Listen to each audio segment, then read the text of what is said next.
আমাদের সংস্কৃতি, আমাদের সংস্কার সর্বদা থাকবে আমাদের সাথে। ভারতের মহান গ্রন্থ আর কাব্যের সম্পূর্ণ সংকলন। সাবস্ক্রাইব করুন তিলক।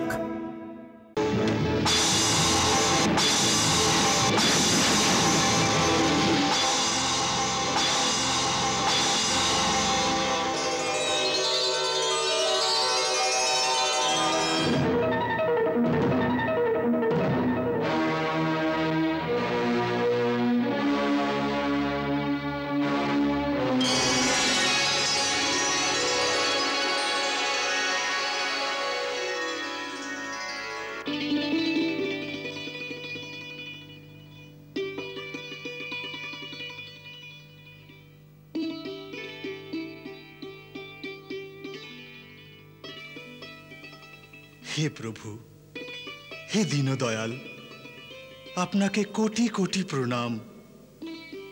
আজ আপনার কৃপায় আমরা উদ্ধার হয়ে গেলাম। হে জগদীশ্বর, সচ্চিদানন্দ স্বরূপ প্রভু, আমরা দেবতাগণের কোষাধ্যক্ষ চক্ষুরাজ কবিরের পুত্র নন্দকুবের আর মণিগ্রীব আমাদের নাম।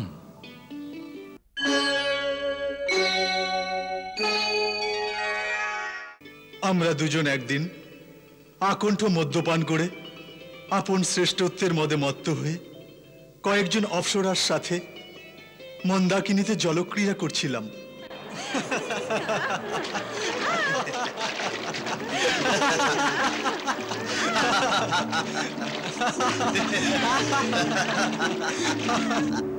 সেই সময় মহর্ষি নারদ ভগবান নরনারায়ণের আশ্রমাভিমুখে যাত্রাকালে সেই স্থান দিয়েই যাচ্ছিলেন।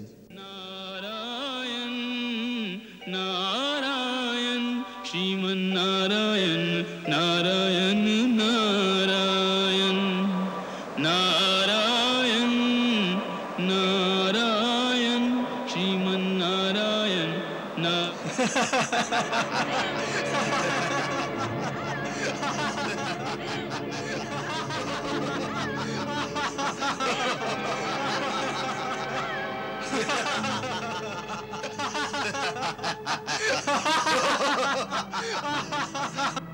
মহর্ষি নারদকে দেখে বিবস্ত্রা অপ্সরাগণ লজ্জিত হয়ে সেই মুহূর্তেই তাদের বস্ত্র পরিধান করলেন।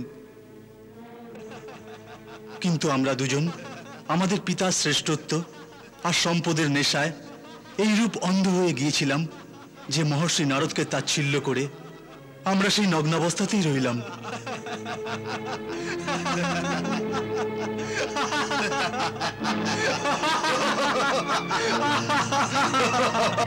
তোমরা দেবপুত্র হয়েও এত লজ্জাহীন হয়ে গেছো যে এক সাধুর সম্মুখে আসার পরেও এক জড় প্রাণীর মতো নিজের নগ্ন অবস্থায় পড়ে আছো। তাই তোমাদের জড় জনি প্রাপ্ত হোক। যে শরীরের সৌন্দর্যের জন্য তোমাদের এত অভিমান, জড় শরীর পাওয়ার পর তোমাদের সেই অভিমান চলে যাবে। বৃক্ষজনিতে যাবার পরেও আমার কৃপাতে তোমাদের ভগবানের স্মৃতি বজায় থাকবে, যাতে তোমাদের এই জ্ঞান প্রাপ্ত হয় যে ধন এক নশ্বর বস্তু, তার অহংকার বৃথা। ওই বৃক্ষজনিতে থেকে ফুল, কাঁকড়, বর্ষা, গ্রীষ্ম, শীত ইত্যাদির প্রহার নিজেদের নগ্ন শরীরে সইতে সইতে যখন তোমাদের ধন আর সত্তার নেশা চুরচুর হয়ে যাবে, আর দেবতাদের 100 বছর কাটার পর স্বয়ং ভগবান শ্রীকৃষ্ণের হাতে তোমাদের মুক্তি হবে। ওম।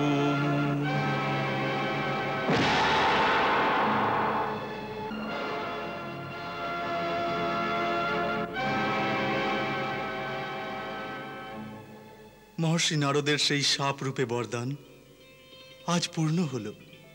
হে প্রভু, আজ আপনার দর্শন মাত্রেই আমাদের তপস্যা সফল হল।